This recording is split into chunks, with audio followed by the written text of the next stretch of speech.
Okay, now we are on example 2 of your worksheet. In this example, the company has the following stock authorized, issued, and outstanding. 4,000 shares of $5 par value common stock. That's exactly the same as example 1. 1,000 shares of $100 par value 9% cumulative preferred stock. Okay, so that's the same as example 1, except now we have said this stock is cumulative. Remember, that means that if we don't pay the dividends every year to our shareholders, then our preferred shareholders, then that amount is carried forward and must be paid in future years before common can get anything.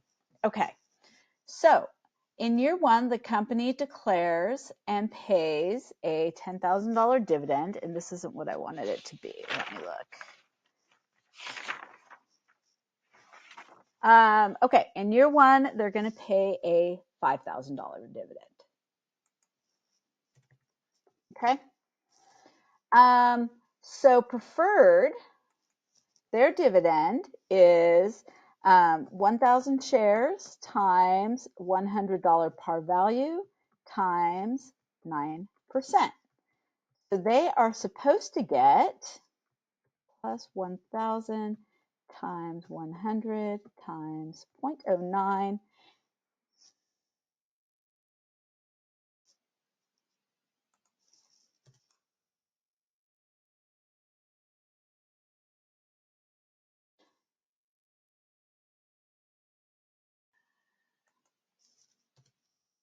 Okay.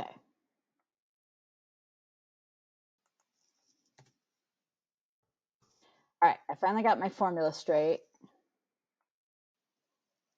Oh my gosh, I don't. 0.09. All right, so they're supposed to get 9,000. But we only declared a $5,000 dividend. So we're going to give preferred the entire 5,000. The total dividend was 5,000. Preferred got all of it, so common gets 0. Poor common. No dividend for them this year. Okay. Not only that, but preferred didn't get their whole 9,000. There's another 4,000, right? 9,000 minus 5,000. There's another 4,000 sitting out there that they need to be paid before common can get anything. Okay. So in year 2, we can do our journal entry. We're not going to do the date of payment one because that's always just debit, dividend, payable, credit, cash. So I don't think we need to keep doing that. But at the date of declaration, we will debit retained earnings for 5,000. And we're going to credit dividend, payable, preferred for 5,000. Okay. And in year 2, the company declares a dividend of 42,000. Wow, that's totally awesome. All right. So our preferred is going to get the 9,000 that they're due every year. We already calculated that up here, right? Plus, and so that is current year or year 2 dividend. Plus, they need to get the 4,000 from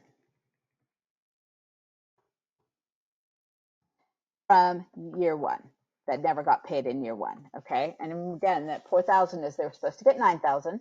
They only got 5,000. So there's 4,000 that they are owed from prior years that they get to collect before common gets anything. So 4,000 plus 9,000 are declared, or preferred folks are going to get $13,000 dividend. The total dividend was 42,000. So common is going to get 42,000 minus 13,000, or I think it's going to come in about 29,000. So in year 2, preferred gets 13,000. They get their 9,000 for year 2, plus the 4,000 left over from year 1. Common gets the rest, which is 29,000. So our journal entry is going to be a debit to dividend, payable, preferred, and that's going to be for 13,000. Don't need to separate the years out. Debit dividend payable common for 29,000.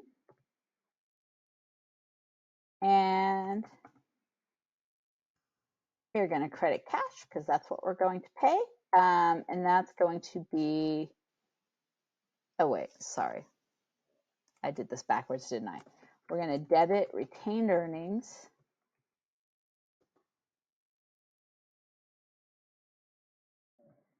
for the entire 42,000.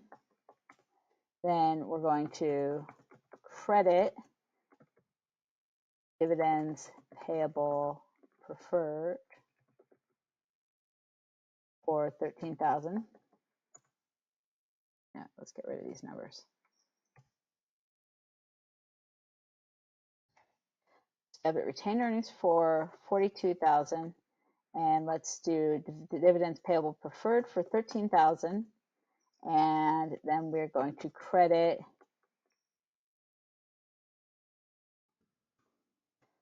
dividends payable common for the remaining 29,000.